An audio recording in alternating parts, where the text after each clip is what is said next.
Hey ladies and gentlemen, welcome back to the channel. My name is KPZ. You are here on the home of the slightly above average ship review. We are in the new update, Italian destroyers in early access. Well, I only have one and it's not fully upgraded yet.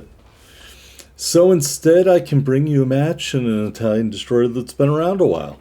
And maybe you have it, maybe you want to get it and you haven't gotten it yet. We're talking about the YOLO Emilio. I consider it to be the most dangerous destroyer in World of Warships Legends. It doesn't matter what ship it is going up against.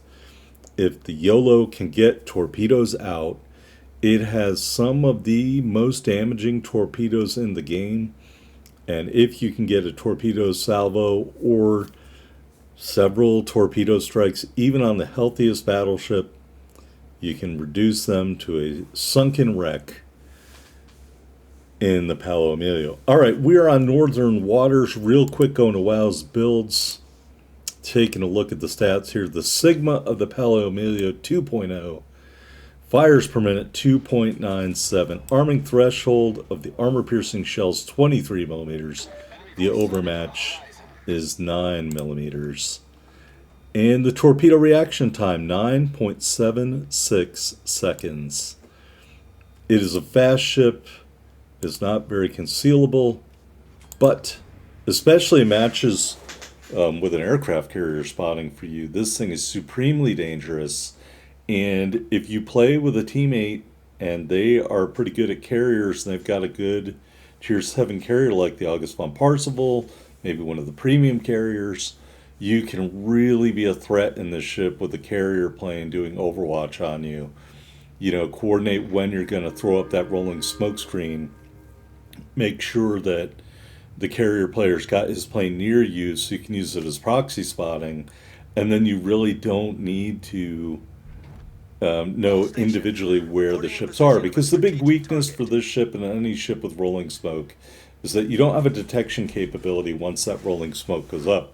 So it'd be great if you could corner a ship somewhere, enemy ship somewhere in the corner of the map, but if you put up your rolling smoke and then you can't see them, then you're reliant on getting too close for comfort, guaranteed detectability in order to spot them. All right, here we're doing destroyer things starting out.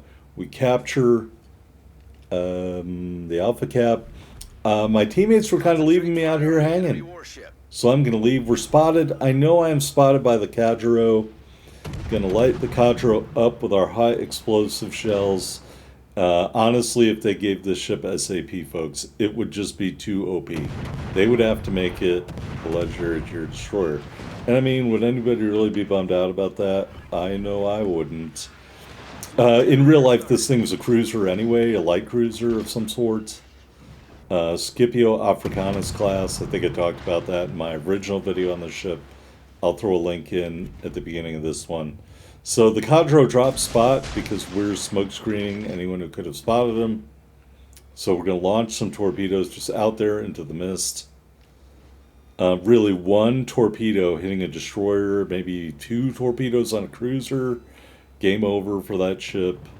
Battleships, you might need a full quad strike on a battleship. All right, Cadro pop back up. Not running away very effectively. We're going to get a full salvo of HE out there.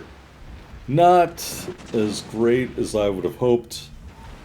You've really got to save those damage cons. We are being spotted and shot at by a lot of people because we are the most dangerous ship in the game. That's right, folks. Paolo Emilio, in the hands of a skilled player, is simply the most dangerous destroyer in this game, in my opinion. We finish off the Cadro. We still don't have the Riga in torpedo range, so I'm just going to go behind the island and kind of take a little bit of HE damage from a long ways away, but we are no longer being spotted. And so right now we're going to R&R, we're going to recoup, and this is what you have to do in this ship. You have to create an avenue of escape where you can plan your next attack in the Paolo Emilio. Because you are only super dangerous as long as you have torpedoes.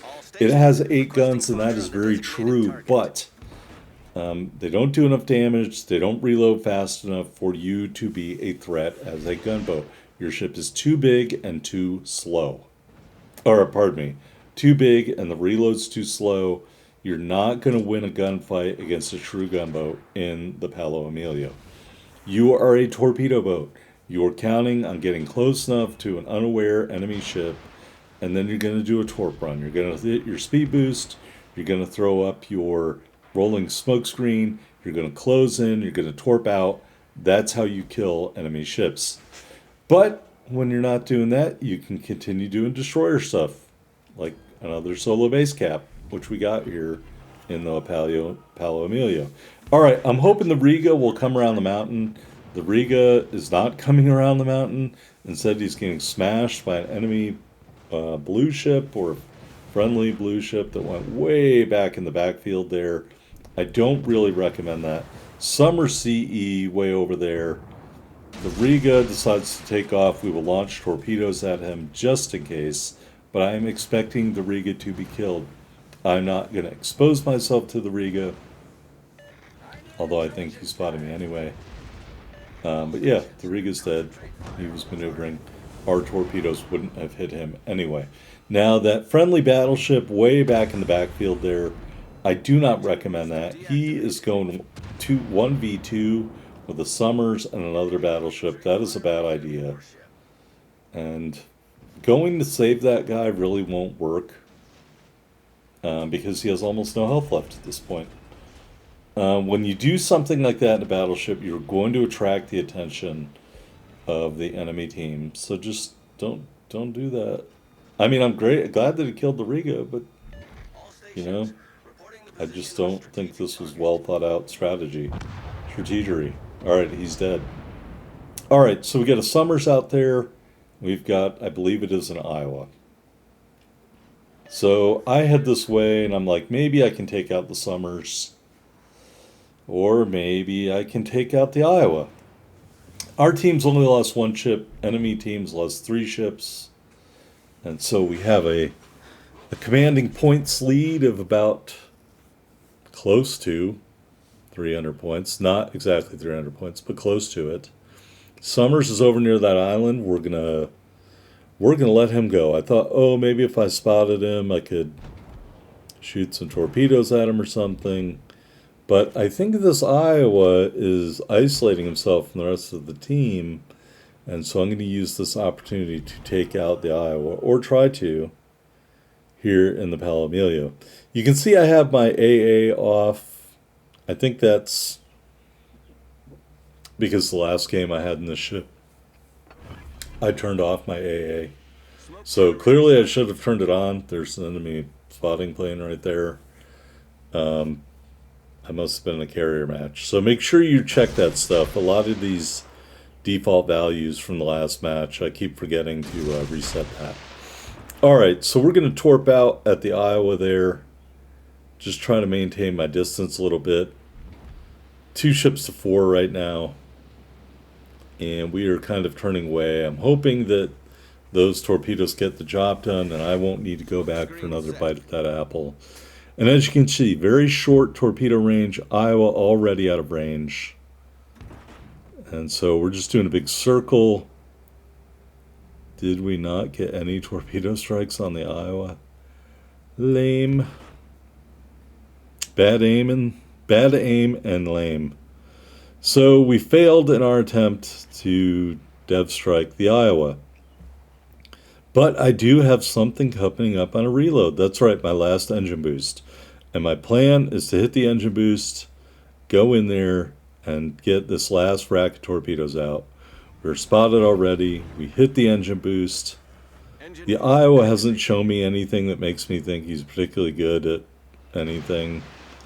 So we launch the torpedoes, and then I'm going to maintain a bow profile. I have another set of torpedoes coming up on reload in about 20 seconds. So if these original torpedoes don't hit, because he did evasive maneuvers, which he does appear to try to sort of be doing, then maybe by then I'll get a reload. All right, continuing to bow on.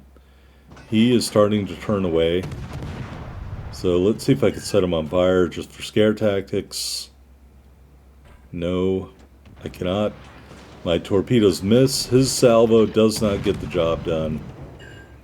We are turning. And then I think he's going to turn into the torpedoes. Alright, maybe not. He turned away. Alright, 1, 2, 3, 4 torpedoes. Dev strike. That's pretty much all you need on a battleship at this tier. Even if it is Yamato. 4 torpedo strikes. It does almost... actually, I think maybe over 100,000 damage. You know?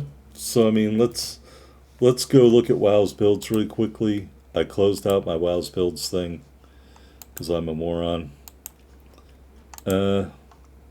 Stat comparison here.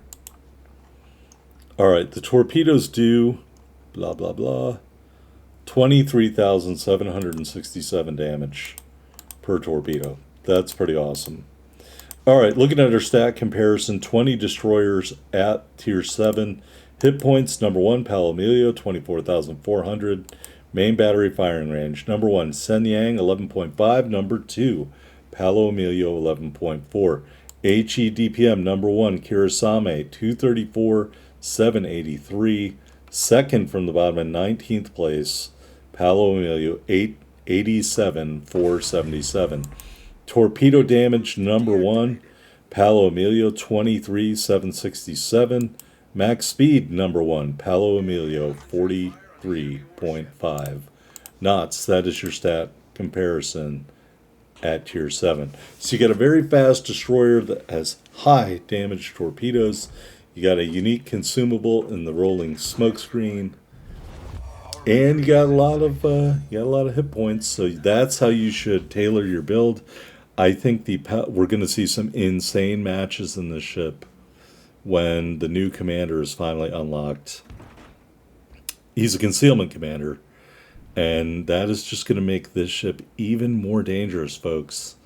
And if I have a really good game, which this game might be a really good game, I will bring that to you in that new commander. But I'll be honest, I blew my wad. All my commander upgrades went into Fernandez, the brawling secondary focus commander for the Pan-American ships, I guess they're called. Atlantico. The new Atlantico commander. I blew my wad with all my commander stuff there. So hopefully by the end of this campaign, which I'm not accelerating in any stretch of the imagination, any way, shape, or form, hopefully by the end of that campaign, I can get enough stuff to jack up the new commander to a respectable level. Alright, here we're sending torpedoes towards the Brandenburg. We're going to light the Brandenburg up with our high explosive and do almost no damage. We've got torpedoes moving in on the Brandenburg. And 2, 3, devastating strike number 2, kill number 3. The Hipper, double strike, kill number 4. Although I have no health left. So we are going for a Kraken against the Summers. I just don't have enough hit points. We do a nice strike there. He misses. But here's where that slow reload comes back to do me in. And so we Kraken fail in the Palo Emilio. If I had SAP shells, we'd be talking about a Kraken right now. Hate to say it, folks. That is the way the biscotti crumbles. Alright. This must have been the first match I played after that campaign came out. Alright, we got 2 devastating strikes and the double strike. 114,352 total damage. 7 torpedo strikes. 4 big kills. A cap defendant flag and 2 solo base caps. We ended up with 903,899 silver. 8506 ship XP. 17,956 commander XP in the most dangerous ship in World of Warships Legends, the Palo Emilio. As you can see right there. Alright, here we are on the top of the board. 3 medals, 4 big kills, 3,150 base XP. That is what I would consider a very good game. And we were able to lead the way for our team.